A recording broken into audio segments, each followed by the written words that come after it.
নিন্দুকেরা বলে শামসা নামের এক বৈদেশিক খাবার বাড়িয়ে দিল বাঙালিদের গ্যাস অম্বলের সমস্যা। কি নিয়ে বলছি ভাবছেন? ওগো, তোমার আমার সবার প্রিয় সিঙ্গারা, তার কথাই তো হবে আজ। পিরামিডের মতো দেখতে এই ননভেজ তেলে ভাজা পিরামিডের দেশ থেকেই ব্যবসায়ীদের হাত ধরে সোজা এসে হাজির হয় ভারতবর্ষে। কাউকে কিন্তু বলবেন না, বিনা পাসপোর্টে। হ্যাঁ, এনআরসি, আরে এনআরসি ফেনার্সির কথা এখন কি দরকার বলুন তো? বাদ দিন না, যাই হোক। তারপর এক্কেবারে ভারতের জলমাটি ও আবহাওয়ায় তার মন পরিবর্তন হয় এবং হিংসা ত্যাগ করে অহিংসার পথ ধরে ভেজ অবতার গ্রহণ করে মানুষের প্লেটে প্লেটে ছড়িয়ে পড়ে।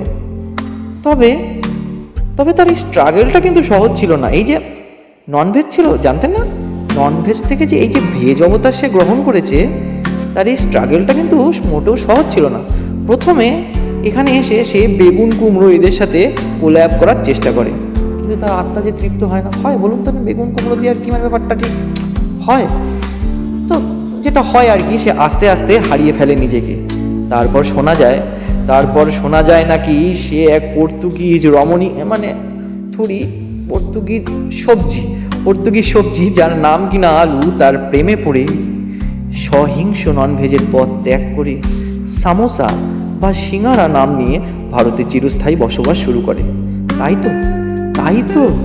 তো সিঙ্গারার মনে আলু আর প্লেটে দুষ্টু মিষ্টি টমেটো সস। হ্যাঁ, পর্তুগিজ শালি, ঠিকই ধরেছেন। যাই হোক, আসল কথাটা হলো ভাবুন তো এমন সাত্বিক তেলে ভাজা কি আর দুটো হয়? তাও কিছু লোক তাকে অয়েলি বলে খেপায়। এটা কি জাস্ট মেনে নেওয়া যায়? মানে মেনে নেওয়া কি কোনোভাবে যায়? কিন্তু এসব কথা বাদ দিয়ে আজকে সেই সিঙ্গার অনুভূতি থেকে একটি সিঙ্গিং পাচ্ছে আর কি, সেই কথাটা বলার জন্যই আমি এত কথা বকলাম। যাই হোক,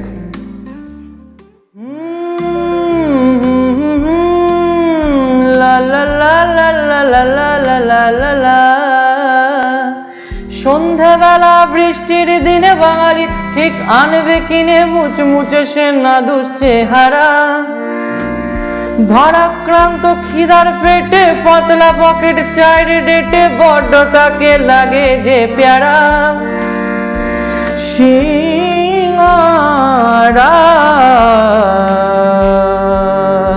সিঙ্গারা ও তুমি বেসাহারার সাহারা, আমি অস্থির সেই ক্রেভিং ছাড়া, ওর সাথে মুড়ি দিলে ডিনার সারা।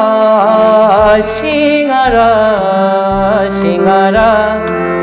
ও তুমি বেসাহারার সাহারা, আমি অস্থির সেই ক্রেভিং ছাড়া, সাথে মুড়ি দিলে ডিনার সারা। সিঙ্গারা